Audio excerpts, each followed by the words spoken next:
கடந்த 2 மாதங்களாக இங்கேயே தங்கி ஒரு மதுரைக்காரராகவே மாறிப்போன மனசுக்காரர், தளபதி நினைப்பதை எல்லாம் நடத்தி காட்டக்கூடிய மாயாஜாலக்காரர், இதற்கு மேல் அவரை புகழ்ந்தால் தனியாக கூப்பிட்டு இப்படி புகழாதே என்று கண்டிக்கக்கூடிய கோபக்காரர், இந்த ராணுவ படையினுடைய தளபதியின் தளபதி, போற்றுதலுக்குரிய பொதுச் செயலாளர் அண்ணன் என் ஆனந்த் அவர்களை தொடக்க உரை வழங்குவதற்கு அரங்கம் நிறைந்த கரவொலியோடு வருக வருக என வரவேற்கிறேன்.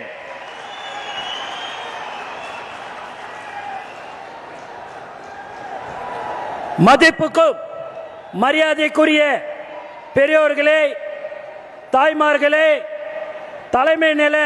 தலைமை நிலைய நிர்வாகிகளே, மாநில பொறுப்பாளர்களே, கழக மாவட்ட செயலாளர்களே, சிறப்பு ஒருங்கிணைக்குழு உறுப்பினர்களே, மக்களை பத்திரமாக அழைத்து செல்லும் நகரம், ஒன்றியம், பேரூராட்சி, கிளைக்கழகம், வார்டு, பகுதி பொறுப்பாளர்களே, சகல சார்பு அணிகளின் நிர்வாகிகளே, ஊடகம், காவல், தீயணைப்பு, மருத்துவம் உள்ளிட்ட துறையினரே, தமிழக வெற்றி கழக தலைவர் அவர்களின் பாசத்துக்குரிய அப்பா அவர்களே, அம்மா அவர்களே, தளபதி நெஞ்சில் குடியிருக்கும் தோழர்களே, உங்கள் ஒவ்வொருவரின் உழைப்பிற்கும் தியாகத்திற்கும் நாங்கள் என்னென்றும் கடமைப்பட்டிருக்கிறோம். மேலும் உலக தமிழர்களில் உள்ளங்களிலும் இல்லங்களிலும் அண்ணனாக, தம்பியாக, எங்கள் வீட்டு பிள்ளையாக வந்திருக்கும் மாபெரும் அரசியல் ஆளுமை, மக்கள் விரும்பும் முதல்வர் வேட்பாளர், வருங்கால தமிழக முதல்வர், வெற்றி தலைவர் அவர்களே, அனைவருக்கும் என் பணிவான வணக்கம். இந்த மாபெரும் மாநாட்டின் தொடக்க உரையை வழங்குவதில் நான் பெருமை அடைகிறேன். சுமார் 1 ஆண்டுக்கு முன்பே விக்கிரவாண்டி வி சாலையில் முதல் மாநாடு நடத்தினோம். அன்று நம் மனதில் இருந்த எண்ணங்களை, ஆசைகளை நம் தலைவரோடு பகிர்ந்து கொண்டோம். நம் தலைவர் அன்று ஒரு கட்சி அல்ல, ஒரு புரட்சியை தொடங்கினார். இன்று கோடிக்கணக்கான மக்கள் படையே இவரோடு நிற்கிறது. இதற்கு பெயர்தான் சத்தமில்லாமல் சாதனை செய்வது. அதே போல இன்று நம் வெற்றி தலைவரின் ஆணைப்படி மதுரை மண்ணில் தமிழக வெற்றி கழகத்தின் 2ஆம் மாநாட்டில் நிற்கிறோம். இத்தனை லட்சம் மக்களை பார்க்கும் போதே ஒரே வார்த்தை தான் தோன்றுகிறது, வெற்றி வெற்றி வெற்றி. ஆம், இந்த மதுரை மாநாடும் மாபெரும் வெற்றி அடைந்துள்ளது. சில நல்லவர்கள் ஒரு கேள்வி கேட்டார்கள், வட தமிழ்நாட்டில் கூட்டம் வந்தது, தென் தமிழ்நாட்டில் கூட்டம் வருமா என்றார்கள்.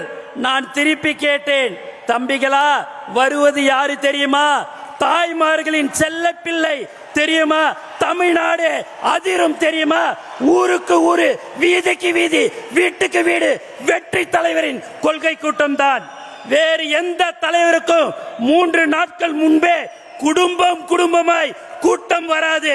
தலைவா, உங்களுக்கு மட்டும்தான் வரும். தலைவரின் சிரித்த முகத்தை பார்க்கும் போதெல்லாம் இந்த ஆனந்தத்தின் நெஞ்சம் ஆனந்தம் அடைகிறது. நீங்கள் இன்றைய அரசியல் ஆளுமை, நாளைய முதல்வர், உங்கள் பின்னால் நிற்பது பாசத்துக்குரிய கட்டுப்படும் ராணுவ படை. இப்படை நோக்கின் எப்படை வெல்லும். இன்றைய மாநாடு நாம் அடுத்து செய்ய போகும் வேலைகளுக்கு ஒரு வழிகாட்டியாக அமையும். தலைவரின் ஆணைகளை நாம் நிறைவேற்றுவோம். தமிழ் அரசியலில் மாபெரும் சாதனைகளை படைப்போம். நமக்கு தலைவரின் வார்த்தைகளே வேதம், தலைவரின் சொல்லே மந்திரம். தலைவா, நீங்கள் ஆணையிடுங்கள், அது நடந்துவிடும்.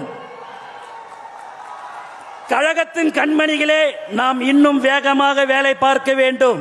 வேர்வை நதியில் குளிக்க வேண்டும். மக்கள் மனங்களை வெல்ல வேண்டும். நம் லட்சியம் ஒன்றுதான், இந்த மண்ணும் மக்களும் நல்ல முறையில் வாழ வேண்டும். அதற்கு நம் தலைவர் தான் நாட்டை ஆள வேண்டும். அவர் முதல்வர் நாற்காலியில் அமர வேண்டும். இந்த மாநாடு நம்முடைய எதிர்காலத்திற்கு ஒரு வலுவான அடித்தளத்தை அமைக்கும்.